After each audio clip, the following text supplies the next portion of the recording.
at this mathematical equation on the screen. 5 plus 2 equals over 5,000. In standard arithmetic, this is an impossibility. We are going to examine this famous historical narrative as a logic problem centered on the concept of provision. Our setting is ancient Judea. This terrain along the Sea of Galilee was isolated from major markets and natural supply chains, creating a logistical dead end for a large group. We will deconstruct this event chronologically, using the historical account in the Gospel of John as our dataset.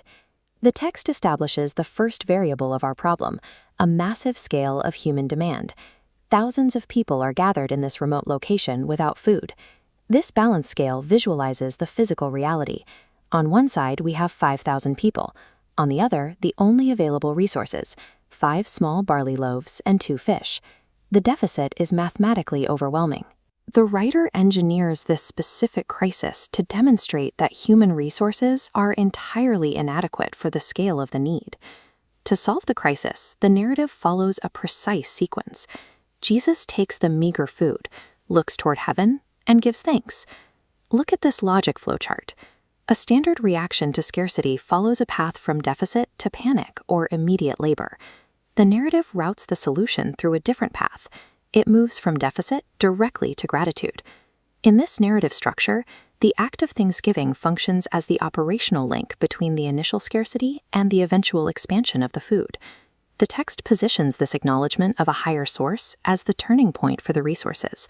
This sequence suggests that within the logic of the miracle, the move of trust must happen before the resources multiply.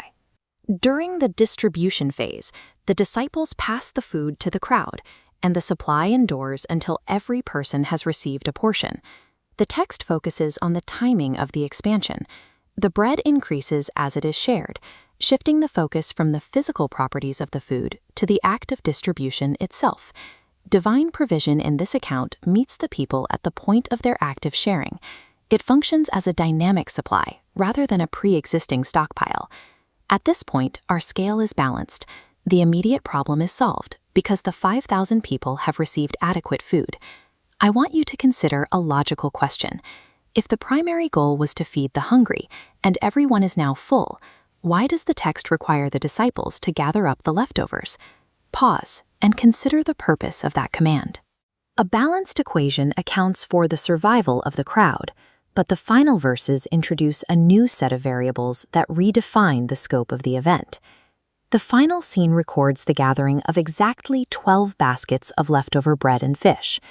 The specific number 12 points to a broader cultural message, representing the 12 tribes of Israel. This surplus is a calculated element of the narrative, not a byproduct of over-preparation.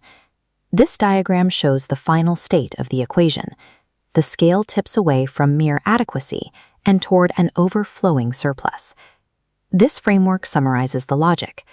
Step 1 is the acknowledgement of limitation. Step 2 is the move of trust. Step 3 is total abundance. The historical document confirms this sequence. Jesus then took the loaves, gave thanks, and distributed as much as they wanted.